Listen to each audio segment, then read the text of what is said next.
they want to be market diversified. How would an investor address this? Buy multiple REITs. You buy REITs that are diversified if in you that like. range. So you've got Boston properties. Boston, New York, Philadelphia, Washington, and you get some Kilroy, right? And, you know, maybe you get some, you know, Cousins, you know, which has some Houston and Atlanta. So if you look, so there's positives to REITs, liquidity. There's negatives, concentration for asset management purposes and market knowledge. Okay, so they are concentrated. Okay, they are concentrated. They're not diversified, and it does pose a risk. And it does pose a risk. What is tenant diversification? Demographics. Well, I mean, demographics talks to like age and religion and stuff like that. Industry? I haven't gotten to industry yet. No, diverse. That's I haven't gotten in. I'm talking about tenant diversification. Different types of tenants that have different kinds of businesses. How about concentration of revenue in a tenant? So, do I have a tenant that's 80% of my revenue stream? That's concentration. That's tenant concentration. And they present all this stuff here, by the way. There's a reason why they present it, because people want to know this, right? So, their largest tenant is only 4.8% of their revenue. Okay. Their top 15 tenants are 33% of their revenue. Is that overly concentrated? Yes, no, I don't know. No idea. I don't own a REIT. I'm not sure. I mean, it's a business, and you're looking at, you know, you're looking at a business. I mean, and this is all going to play when you're buying an asset.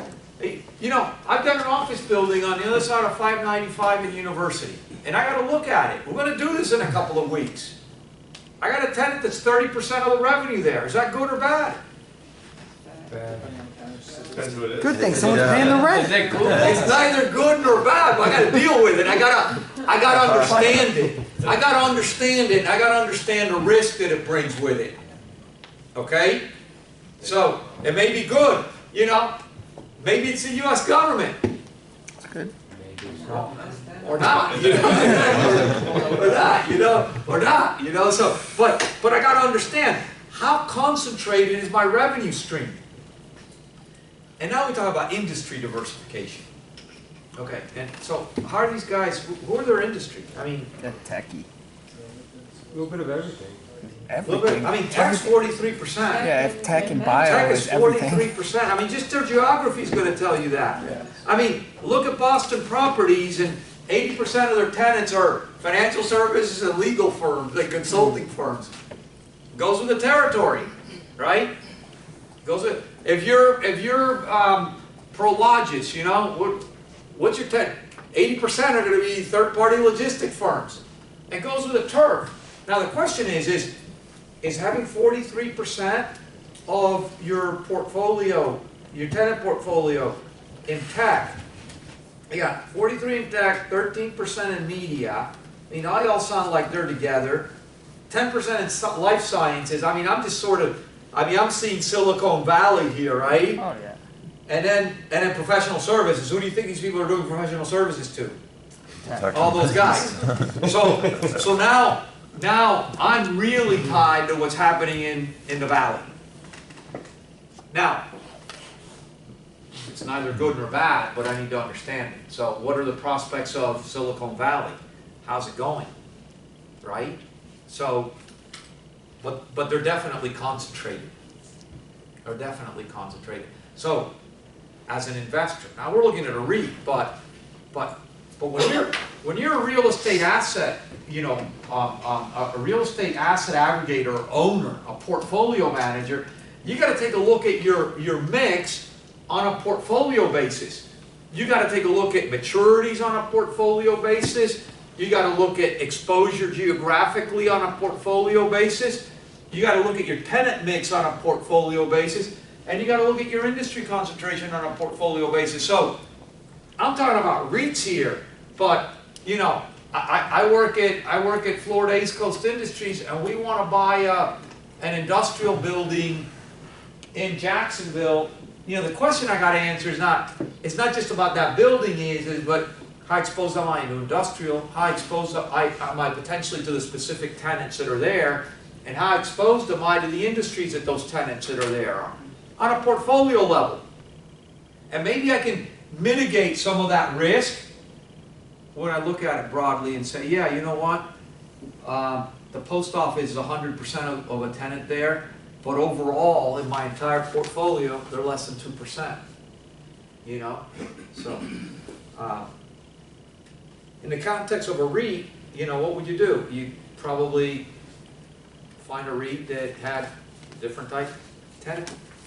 Go to the East Coast and get guys that are more in legal or financial services. Okay? Next question. Please review the tenant concentration of SPG malls and provide your thoughts on concentration and relative risk. Okay, why don't you guys take a stab at that? Tenant. Only looking at tenant concentration here. Is Simon highly, or do they have any tenant risk or concentration or lack of diversification risk related to their tenant base? I think Yes. they did. Depending on, I'm looking at the whole portfolio. You say yes. Why so? How so? Well, Who's our largest tenant? I don't know, but you know how you go to a mall and it's a lot of like trendy clothing, mostly teenage. I asked you, that you can answer the question if you have it. I'm not trying to put you on the spot, I'm just Right. saying, Macy's. Really? 12.5% of total US square footage. But do I bill, does my P&L say square footage leased? No way. What does it say? Rental income, right? So is square footage a thing to look at? It's a beast. Although that is a metric, by the way, I'm not trying to totally knock it down. And there's a reason why they put that, right? I mean, I think there's a bunch of different ways that they're looking at it, but the most important way is the percent of total base minimum rent, right? Who's the single biggest tenant? The Gap. How much do they represent? 3.5%. What are their top, I added it up, so the top three anchors account for 25% of the space. They seem to be highly concentrated if you look at square footage, okay? But it's only 1% of their revenues. And then the next question kind of addresses the dynamics of that, right? Are they exposed? Well, I mean, if you look at Macy's, if you look at Sears definitely, you know, that's definitely been an issue, right? If you look at JCPenney, maybe that will be an issue. Macy's hasn't proved to be an issue yet. They may be somewhere down the line. It looks like department stores are kind of done as a category, you know? It looks like it's a death foretold, but maybe not, right? And then on the smaller side, yeah, Gap is the most, but the top 20 customers are only 17% of revenues. Doesn't sound like they've really got real tenant diversification problems. Doesn't seem like they're overly concentrated, right? They are geographically concentrated, and I think one of you guys, I didn't ask that, but one of you guys answered that. They're basically in Florida, Texas, and California, but those happen to be 3 out of the 4 biggest states, you know, so that just happens to be where people are living, okay? Next question, look at the lease expiration schedule. So there's 2 questions. It's an easy one. What general conclusions can you draw about the rents that anchors pay versus what inline tenants pay? And, I mean, the inline pays way more than. Way more. Why do they pay way more? Short term. Well, they tend to have shorter term Smaller leases, spaces. but that's not really the only reason. Smaller spaces, Maybe smaller spaces. Because the benefit from the anchor, more risk.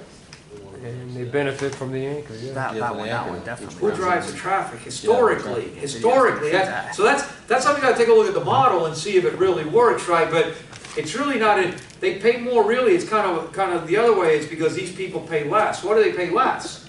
Because they drive the traffic. So they do longer term leases, they take more square footage, so those things are all right, but it's kind of like, what are those little fish that hang out under the shark? More or less. Oh, The ones that like eat what, the leftovers? The sucker fish or? Yeah, so these are the suckers, you know, you go to, and you always, I don't go to stores, right?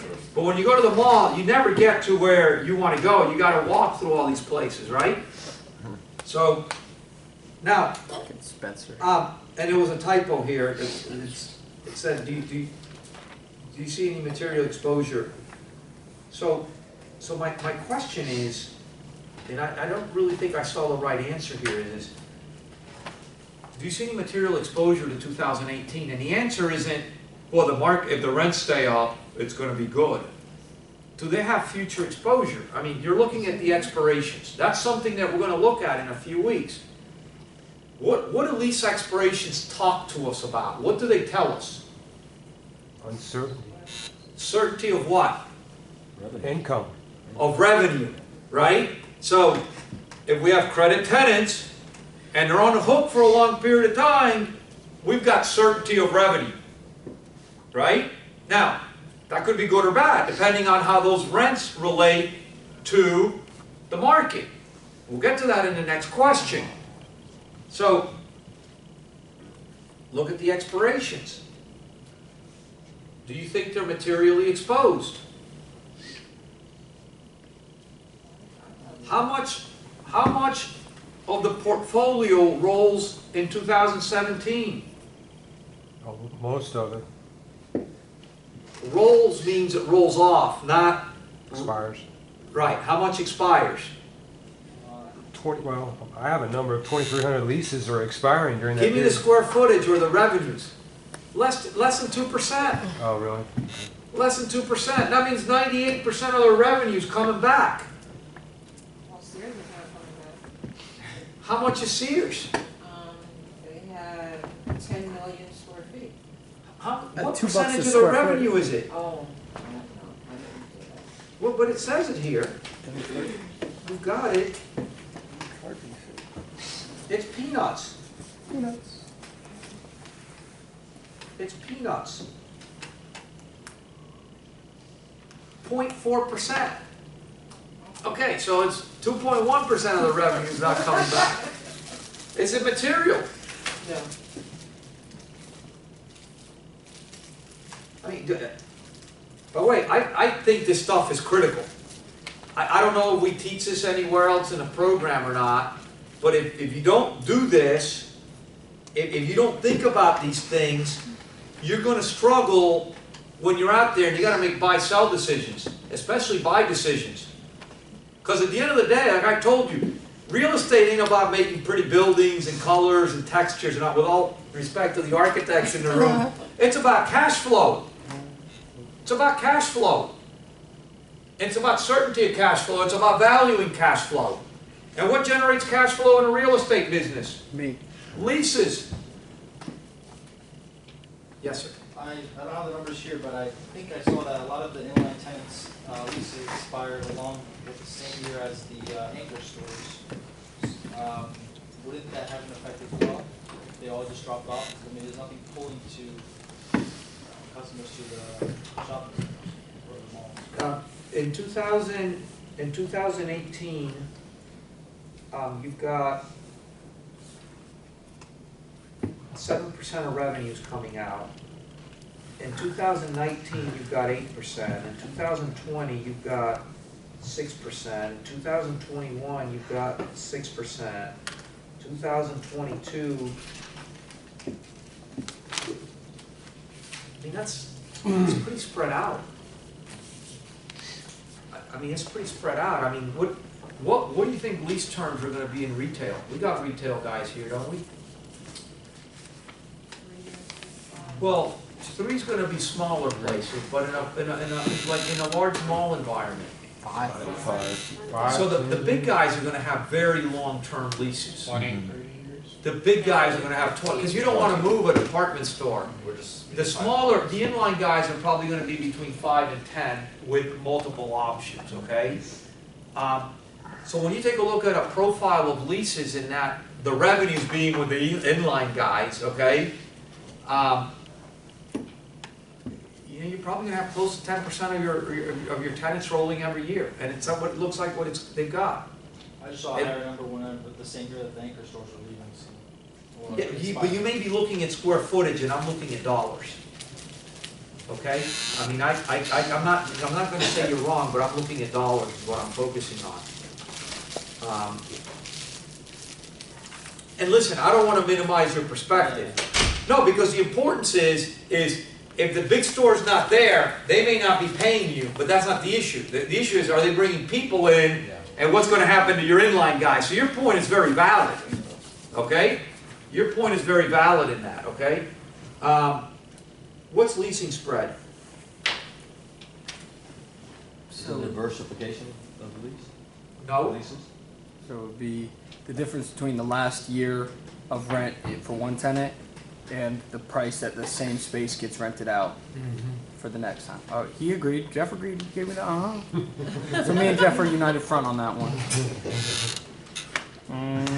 So they have a specific answer here, okay, and in their context, We'll take that. releasing is a same space measure that compares opening and closing rates on individual spaces, including spaces greater than 10,000 square feet.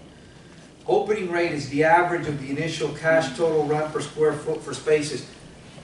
Listen, and blah, blah, blah, blah, blah, blah, blah. I read all But that. basically, blah, blah, blah, blah, blah, blah.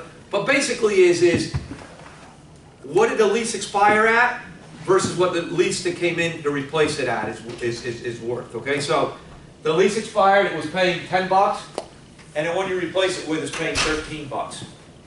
So everybody got the part of the right answer. They cut it out. They cut it out. The leasing spread is $7.42 per square foot, or 11.4%. Please provide your observations regarding the trends in this area since 2005. What are the trends in this area? That they're renewing at higher rates, which is good. By how much? I mean, did anybody go back? I mean, I can, I went back. So in 2016 it was like 12%. In 2015 it was 18%. In 15 it was 18%. In 14 it was 16%. I didn't cut and paste it. I've always used here. 12 it was 10%, and 11 it was 8%. What did you have it on 16? 12.7%. But forget the specifics. What do the trends there have? So what are these guys doing every year for the last 10 years? What are these guys doing when the leases expire? Increasing rent for By how much? 10%. If we did UDR, what's UDR increasing our rentals at every year? I don't remember. 3%. Okay. What's cost of living in this country? 3.5. Maybe a little less, I don't know. I guess it depends. On a personal level, a lot. On a CPI level, less than 3%, right? On a government official rate, less than 3%. So, I mean, we've heard retailing sucking wind, right? How can these guys keep marking their rents up 10% every year? They get creative. Increase price of goods.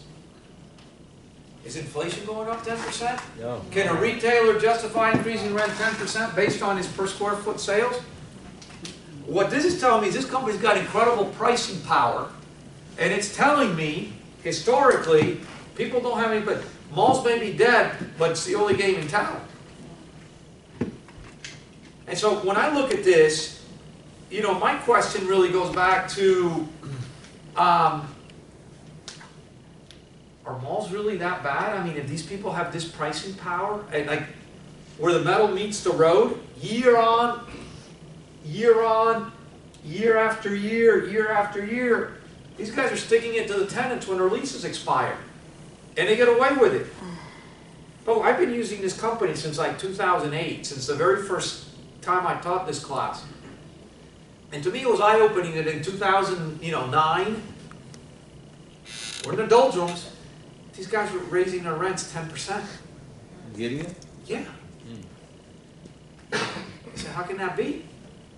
I mean, there's two reasons. One, some of these leases are so old, and that's So the thing is it's the market opportunity, and that's going back to core and value.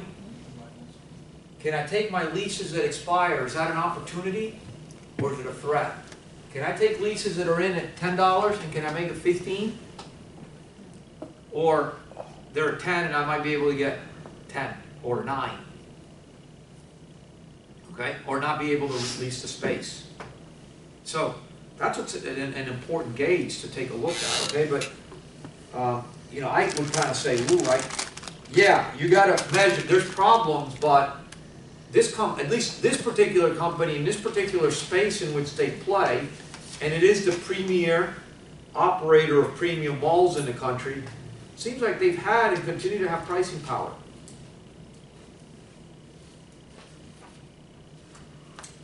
Rents went up 3.5%.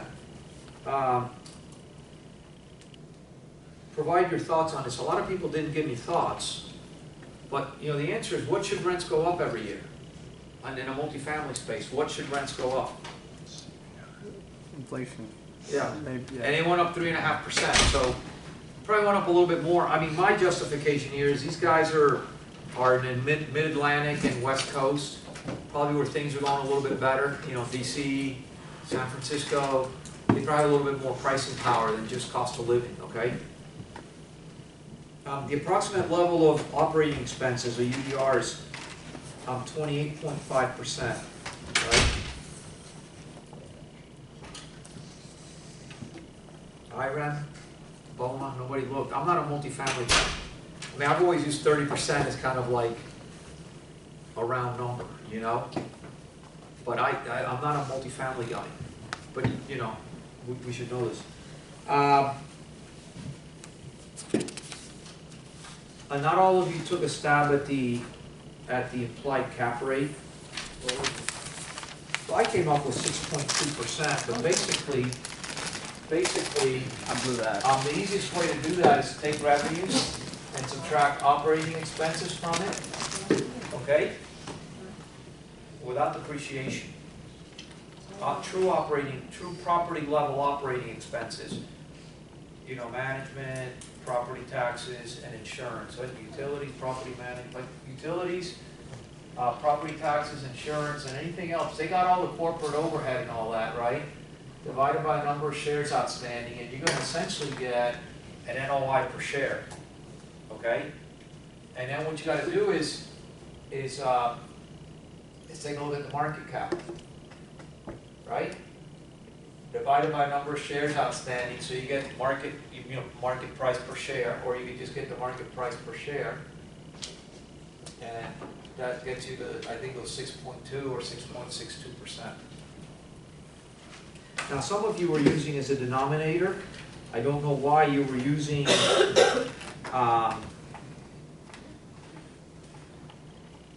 market capitalization. You're doing debt plus market cap. And it's really just, it's the price per share, okay? So, all right, any questions on any of that? Any questions? No? You guys want to go home? Yes. Yes, you can't. You can if you want to, but you're going to miss out on half an hour's worth of learning. And so, I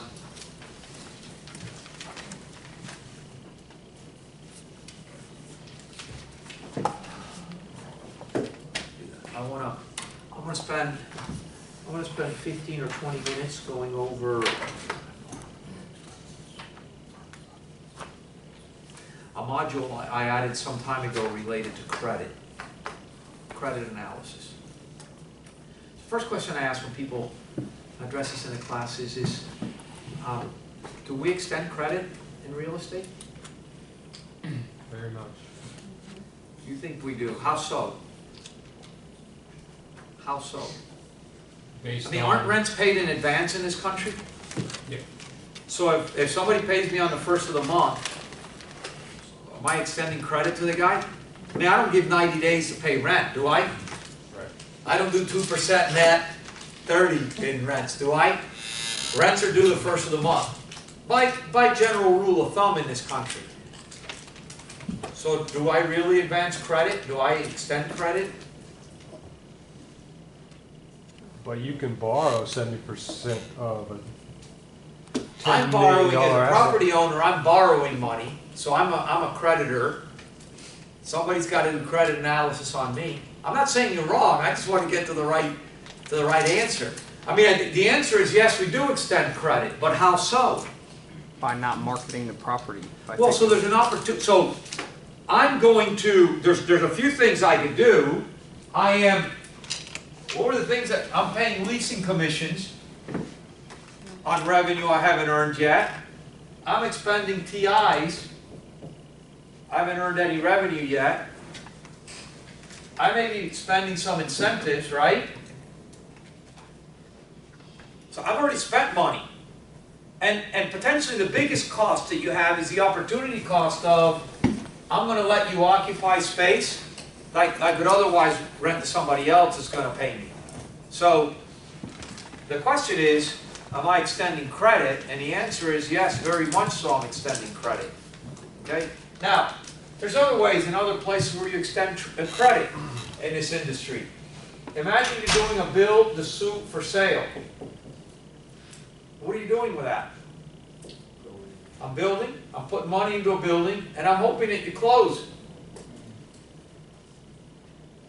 How do I analyze whether you're going to close? You have the ability to close. It's no different than like being on Lennar and entering into a contract, or being related group and taking contracts on a bunch of units in a residential tower, right? So definitely in a build-to-suit setting, I'm extending credit, right? I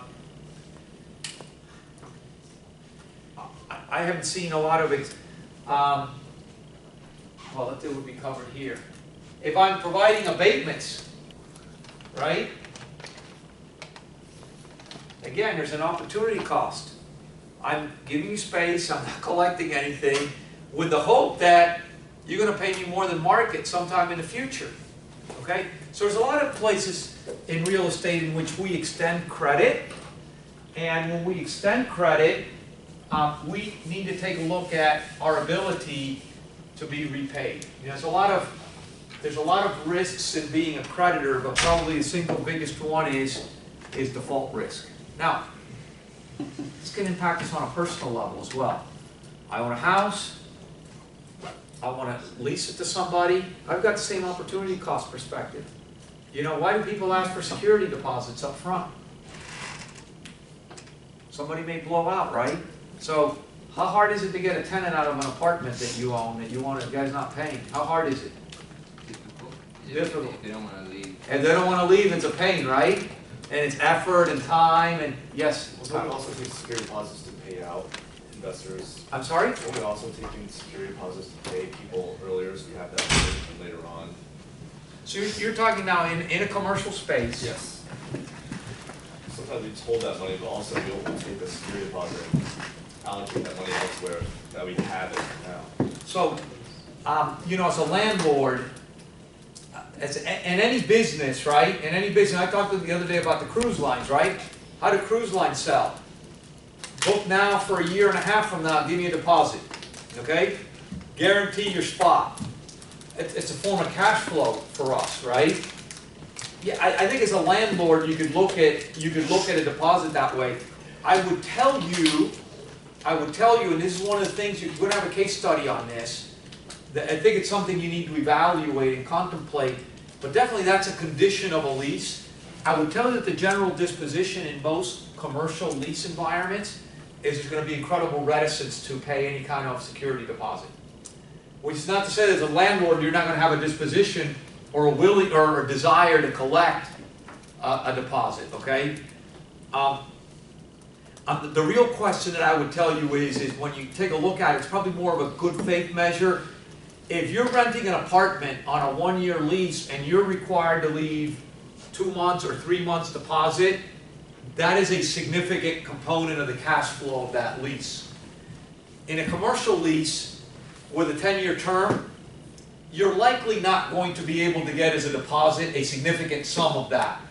So I would say, I think it's an important technique, but it's probably less so cash flow for you and probably just more a sign of good faith. Yeah, but definitely, when you take deposits, I mean, that money's gone. I mean, and the only time that money's ever accounted again is when you sell a building. Oh, I don't want to tell you about the case study 2 weeks from now just yet. When you sell a building and you got a prorate, and you gotta give the buyer, if you're the seller, you gotta give the buyer those deposits you took. So at some point, you gotta put those back in play.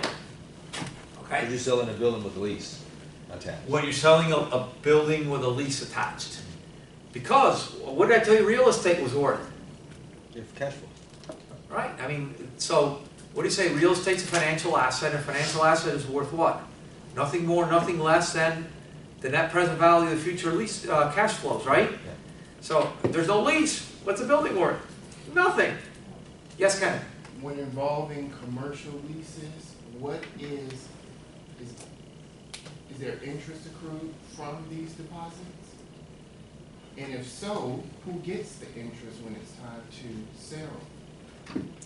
Okay, I mean, my personal experience is that deposits never have interest ascribed to them, okay? So, and I guess the generic answer I would give you is if there is, you'd negotiate that. And so, if you're saying that I, as a landlord, have taken a deposit and then I've put it into a bank and I'm earning interest on that, then I would tell you I'm entitled to the interest. But as I just told Kyle, typically what would happen is if I'm the landlord and you give me a deposit, I spend that money. It just goes into my cash flow, and then I'll just make it up when. In Florida, under a residential lease, if it's, Go, keep going, keep yeah, going. if it's under a residential lease and it's put in an interest-bearing account, I believe it's split. If it's described that way, but I don't do residential, so as a yeah, I'm glad you landlord, bring it you're not up allowed to though. spend it. I'm sorry? As a landlord, you're not legally allowed to spend it. Okay, no, I'm glad you're bringing it up, because I'm always thinking Yeah. commercial, right? Right. And I'm thinking, I don't have a legal obligation to escrow it.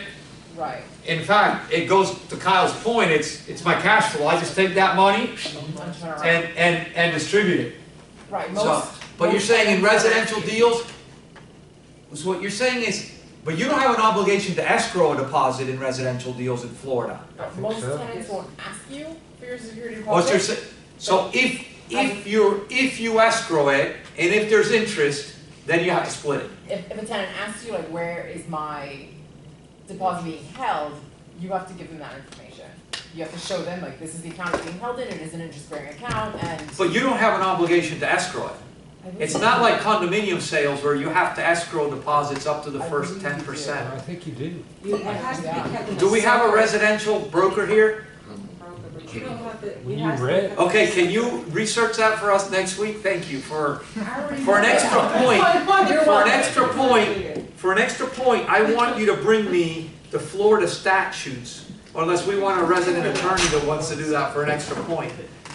Oh, for an extra point? Yeah. Okay, for an extra point, he's gonna, okay, so you don't have to do it, but for an extra point, you're gonna find in the statutes for us, if residential landlords have an obligation to escrow deposits, and all the conditions under which, and whether they can spend, and whether they have to inform or not, or whatever, yeah? And then we all learn. And we're gonna learn from the law. This is if a lease is involved, not a month to month or a lease. Okay, he's gonna tell us. Okay. We got the resident attorney in-house, he's gonna go to the statutes and find out for us. Ultimately, when we extend credit, I think the single biggest risk we talk about, I mentioned, is default risk. And default risk is what? We don't get paid. In the context of the exposure we have, we don't get paid, and now we've also got this opportunity cost that somebody else could have paid us. So we didn't get paid, and we also missed out on the opportunity of being paid. I want to give you the San Miguel theory. There's two things that you need for people to pay you. Okay, for there to be a payment, you need two things. You need willingness, and you need ability. Okay, so number one, so the first thing I would say, a satisfied customer is a paid invoice. Okay, if you have a customer that's satisfied, you know, he's going to pay you. But you really need an additional thing is he's gotta have the ability. Sometimes you may have a satisfied customer, but he doesn't have the ability. So a customer has to want to pay you and has to have the ability. A tenant has to want to pay you and has to have the ability, okay?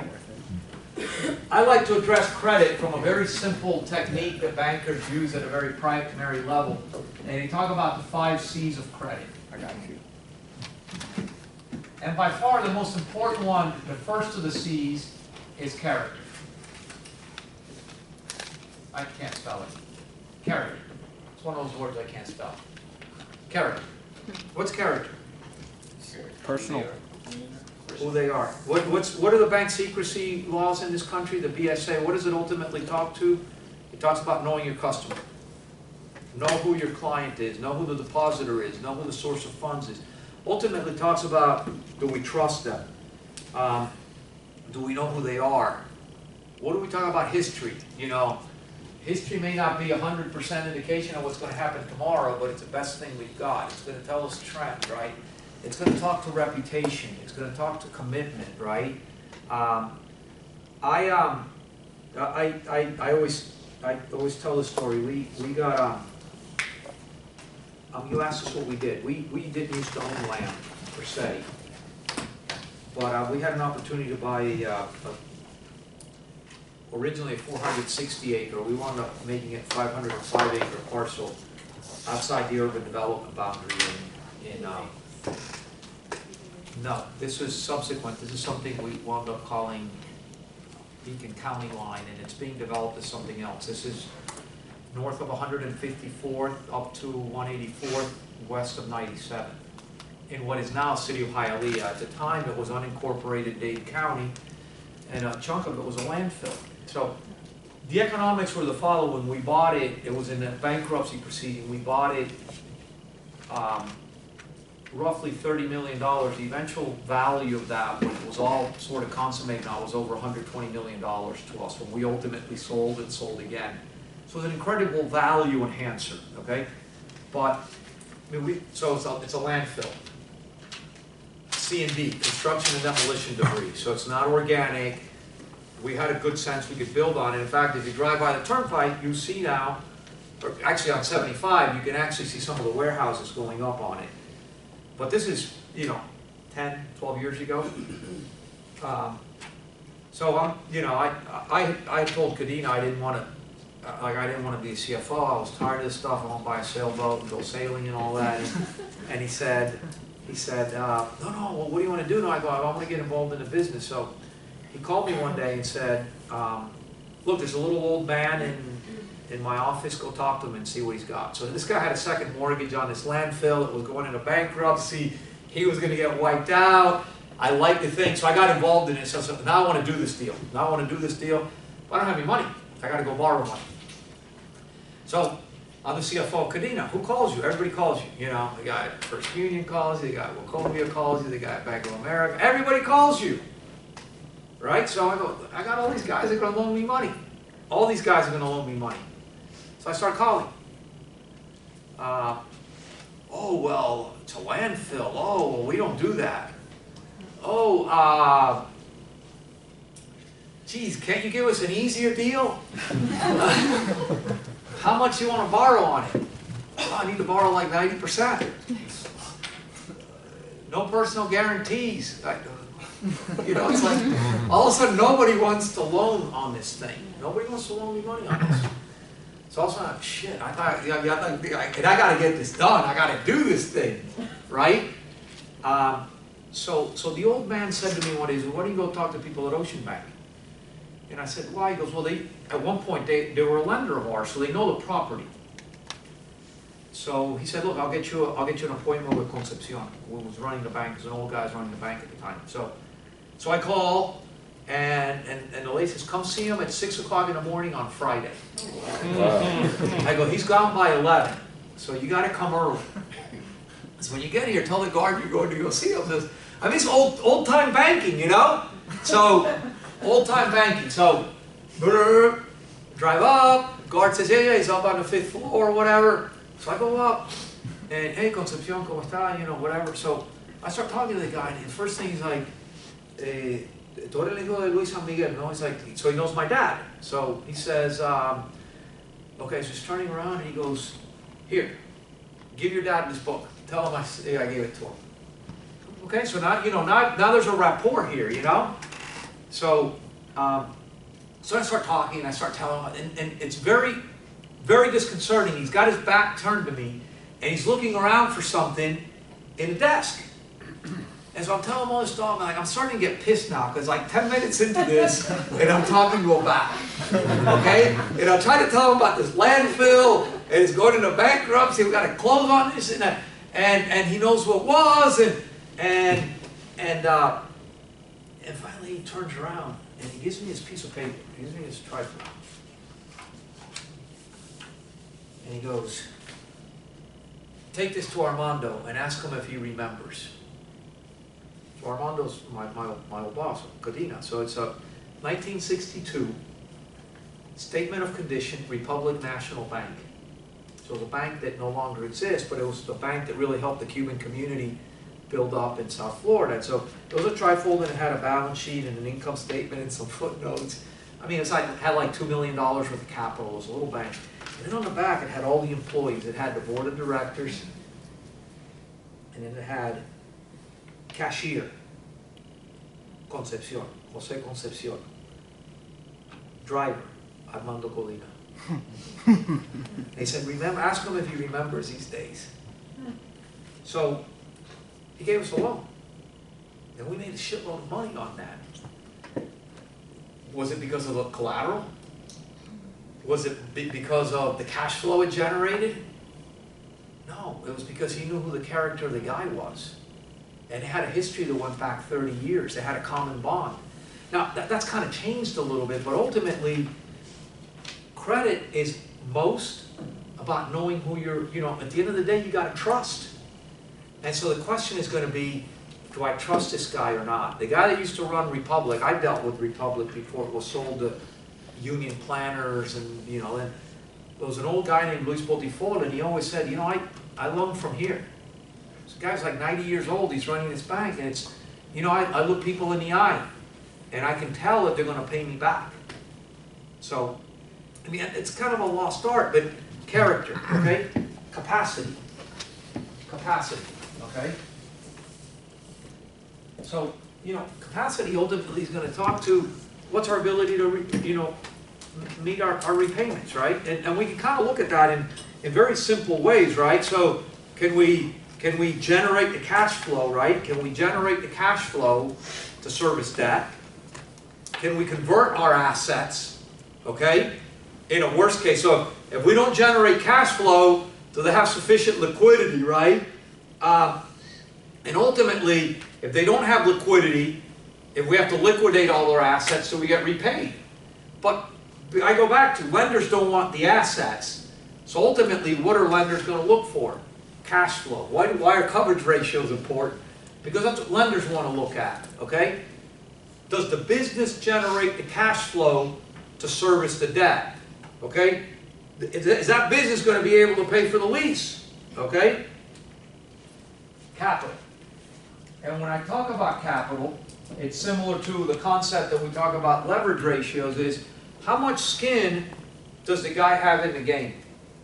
I'm running an industrial asset. This is this asset we own with Prudential, and one of our brokers are a piece of work. Broker comes in, this guy wants to lease 40,000 square feet, he wants refrigerated space. It was like, I forget, but it was significant expenditure to refrigerate the space for the guy. He wanted to do a short-term deal. And I'm like, who is this guy? And how much is he going to pay? Well, so I wound up driving. I looked at the address. I went up driving. It was up here. It was like a house. So it was like, guy wasn't even in business. But he wanted me to front all his capital to run his business. And so I told the broker, I said, you know what? I'll lease him the space. He can put all the refrigeration equipment in there. And that's not the way refrigerated space, typically a landlord puts it. But I'm like, I'm not going to put all the skin in the game. The guy's got to have some exposure here, okay? So if you got skin in the game, people are going to be more invested, okay? So capital. collateral.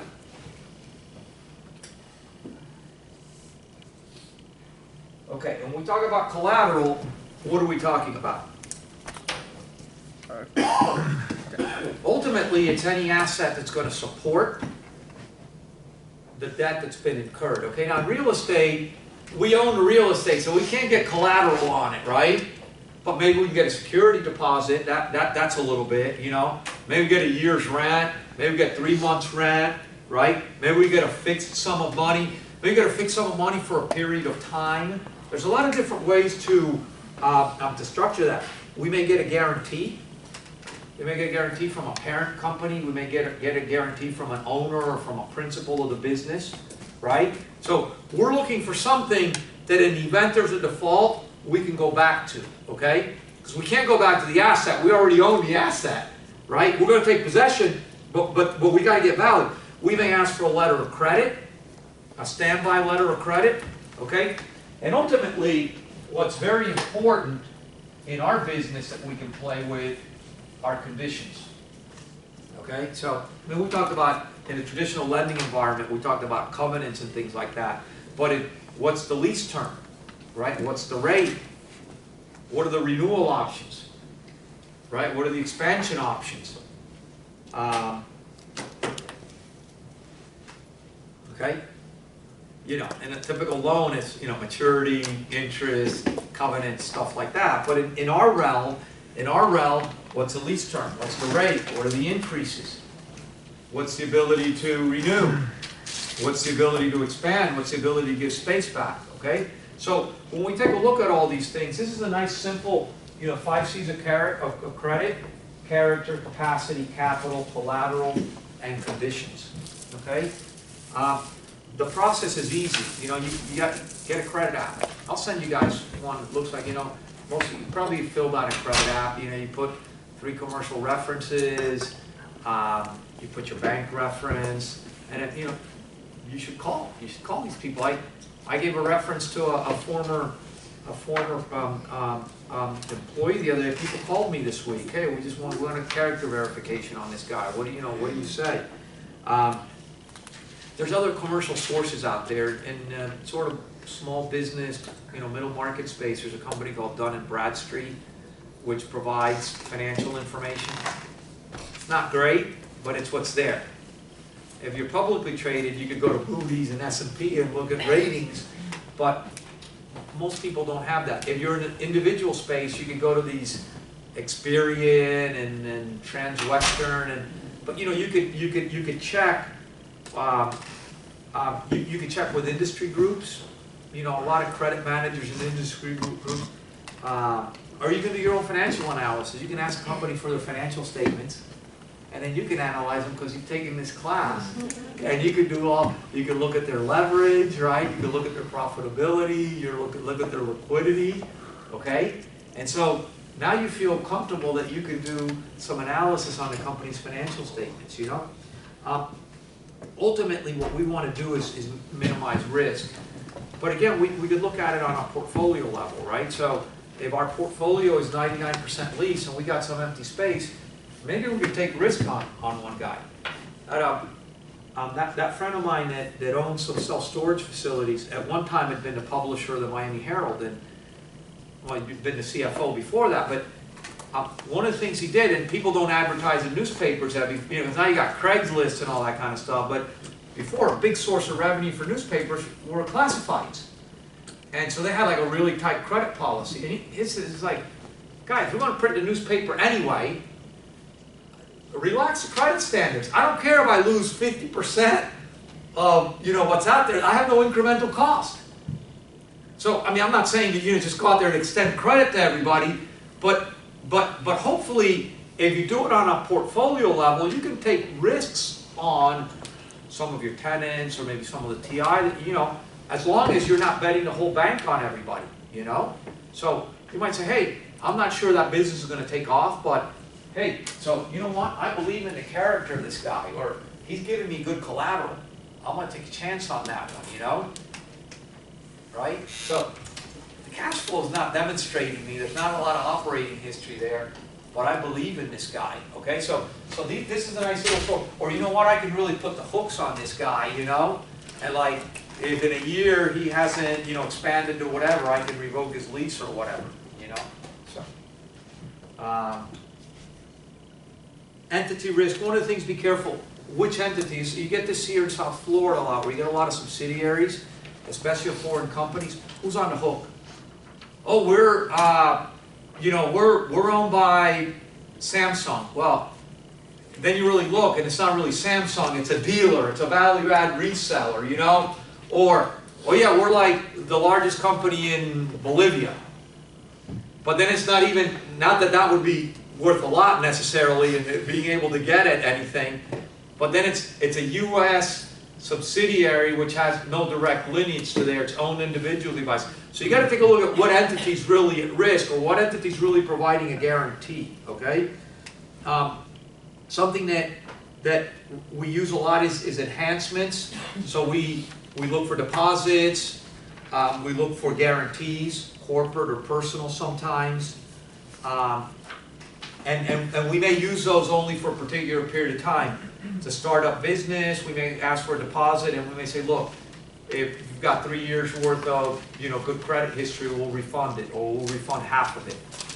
Or we'll do all these extra TI, but you know, we want a letter of credit, and 2 years from now, you know, I'm already comfortable with the capital. You know, as long as you're, you know, satisfactory tenant, we'll let it go on that. We should take a look at credit up front, but we should monitor credit periodically, okay? We should take a look, especially to the extent that we may be at hook on certain spaces. We should ask clients to update their financial, or tenants to update their financial information to us on a periodic basis. I would say that this is something that I think in the real estate industry we probably could do better jobs at collectively. I don't think most property management businesses do a very thorough, you know, credit check, nor do they do an ongoing one for the most part, okay? And then the last thing that I just want to say on this is credit is really, really critical as it relates to valuation of assets. So ultimately, and you'll see as we roll out the last 3 sessions in this class, you're going to take a look at how important the credit profile of a tenant portfolio is in evaluation. And ultimately, when we talk about differences between core and value, you may have buildings that may be very much Class A in physical attributes, but they're really value plus or value assets because they don't have the credit profile of tenants, okay? And there may be other reasons, maybe lease term and things like that, but I remember I looked at a building in St. Petersburg a few years ago, and it had 3 tenants, so 100% occupied, 3 tenants, and they were all, you know, publicly traded companies with very pristine, you know, credit. And so it was kind of like, the way I looked at it was, I could buy the bonds, the corporate bonds of all those companies are trading at like 5%. So I could buy their bond and yield 5%. Or I could buy the real estate that they occupied, same credit, but now because I could lever that building, I was getting like a 9%, you know, cash on cash return with pristine credit. So I was like, I can get 5 or I can get 9, it's still the same cash flow. And when you go back, you were the McDonald's guy? When you buy a triple net lease with a McDonald's in it, you're buying McDonald's credit. If you get a CVS, if you get a Walgreens, you're buying their bond. So, you know, the question's going to be, what's a better play for you? And there's tax reasons why you might do a lease and all that, but it's triple net leases are strictly credit plays. And how they're valued is ultimately all going to talk to the underlying credit of that tenant. So, for worse or for better. Better credit, lower cap rate. Worse credit, higher cap rate. Why? More risk associated with it. Okay? So, yeah? Any questions? Can we go home now? No. How is collateral different in capacity? So capacity really talks to the entity's ability to service the debt. Didn't work. Collateral would be enhancement that would come in the event that the capacity is not there. And none in. Okay, so this is a company threefold. Does it have the cash flow to service the obligation? In the event that it doesn't, does it have the liquidity, the working capital? What's working capital? Current Current assets. assets less current liabilities. So have the working capital to meet it. Even if it may not be cash flow positive, it may have the liquidity. In the event that it doesn't, if it gets liquidated, will it be able to service? So that, at that point, if it sells all of its assets, not just the current assets. Okay? Any questions on today's class? Armando, any questions on today's class? Not for you. Why does this town go? I was telling somebody the other, I was trying to explain perspective. And I said, perspective is like this. There's a lot of different ways. I think I knew a dirty joke about that once, but it was, but I don't remember. But perspective is like this. Perspective is, no, it's not dirty. You can leave it on, it doesn't matter. Perspective is like this. My Saturday mornings go by so fast while it goes really slow for my students. That's a difference in perspective. Okay, so anyway. Are we ready for the quiz? Class. Armando, are we ready for the quiz? Yeah, I'm ready. Oh, okay. So we're just checking, right? All right. No, no, que